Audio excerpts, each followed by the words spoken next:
तुमने सुमन के भड़वे के नारे लगा लगा के ईंटें मारी छत के ऊपर से।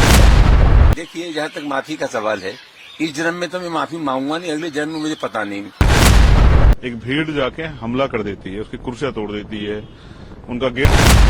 पुलिस कोर्ट नहीं है कि वो किसी का पासपोर्ट रद्द कर देगी या वो किसी का जो है लाइसेंस। ईंटें मत चलाओ, ईंटें मत चलाओ।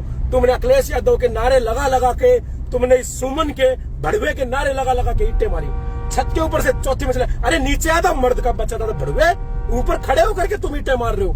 मर्द दिलेरों से नीचे लड़ते, हम देख कहां से चल के आए हैं, ऐसे लड़ते। पर मरेंगे नहीं हम मरेंगे नहीं। 80 घाव लगे ना हमारे पुरुष के, हम 800 घाव खा लेंगे, तेरे 1600 घाव करेंगे। एक सीट आ जाए तेरी तो हमारे मुंह पे थूक देना। एक बात और बताना जवाब देंगे। देखिए, जहाँ तक माफी का सवाल है, इस जन्म में तो मैं माफी मांगूंगा नहीं, अगले जन्म में मुझे पता नहीं मेरा क्या होगा। और माफी मांगने का कोई सवाल नहीं, लोगों को सही बात सुनने की आदत डालनी चाहिए। बाबर को राणा सागा ने बुलाया इब्राहिम लोदी को हराने के लिए, जो सच्चाई है। और कहीं न कहीं राणा सागा को ये गलतफहमी थी कि ये बाबर लुटेरा है, ये लूट के भाग जाएगा और राज हम करेंगे। इनमें दोनों में करार हुआ था कि इब्राहिम लोदी पर हमला करेगा बाबर और राणा सागा हमला करेंगे आगरा। राणा सागा ने अपना वादा पूरा नहीं किया। बाद में जब दोनों में मनमुटाव हो गया, वो करार टूट गया, तो बाबर और राणा सागा की जंग हुई खानबाग के मैदान फतेहपुर सीकरी में। बहुत बहादुरी से लड़े राणा सागा, लेकिन हार गए। तो ये तो ऐतिहासिक संदर्भ में से कौन झूठ। रामजीलाल सुमन जो है, जिनके यहाँ अटैक हुआ, उस विषय को आपने सदन में उठाया, क्या हुआ? देखिए, कल जो हुआ वो घटना पूरी निंदनीय है। जिस तरह से एक राज्यसभा के सांसद के घर पर एक भीड़ जाके हमला कर देती है, उसकी कुर्सियां तोड़ देती है, उनका गेट तोड़ देती है, उनके बच्चों को जो है वो डर और भय के साए में आ जाते हैं। उन्होंने जो बयान दिया, मैं उस पर सहमति असहमति पे बात नहीं कर रहा हूँ, लेकिन कानून को अपने हाथ में लेने देने की जो छूट जो है, कल उत्तर प्रदेश के मुख्यमंत्री वो आगरा में थे।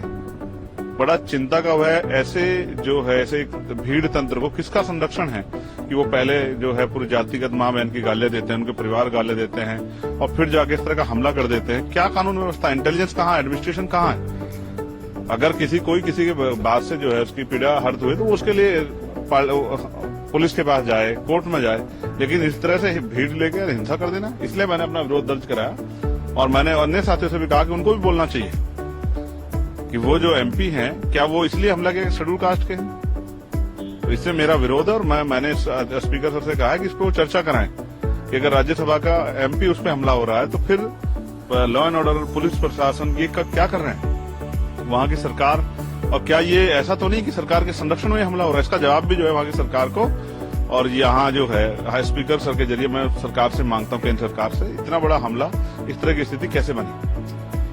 ये जो नमाज पढ़ने को भी उस समय नवरात्र में है, मेरठ का एक ये जो आया है पुलिस ऑफिसर का कि अगर आप पढ़ते हैं रोड पे या छत पे तो शायद आपका पासपोर्ट कैंसिल कर दीजिएगा। इस तरह की जो खबरें हैं, इस पर क्या? मैंने भी ये खबर सुनी है।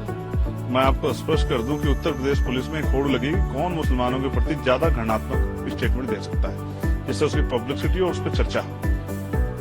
पुलिस कोर्ट नहीं है कि वो किसी का पासपोर्ट रद्द कर देगी या वो किसी का जो है लाइसेंस रद्द कर देगी। अगर कोई अपराध करेगा और वो अपराध जिस श्रेणी का, उसको वो सजा मिलेगी। लेकिन दूसरे क्या सिर्फ यहाँ मुसलमानों पे हमला किया जाएगा, उनके प्रति घृणात्मक स्टेटमेंट दिए जाएंगे? सरकार सौगाते मोदी के नाम पे जो है किट दे रही है, ये क्या यही उसका सच है?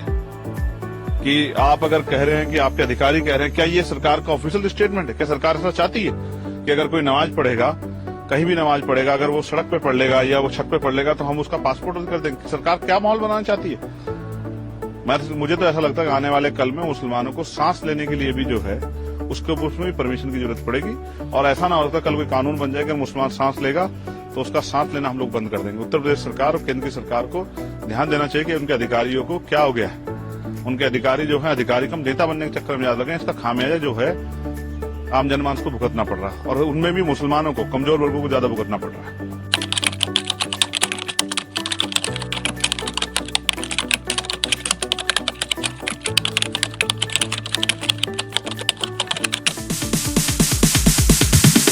Sorry, it's DJ.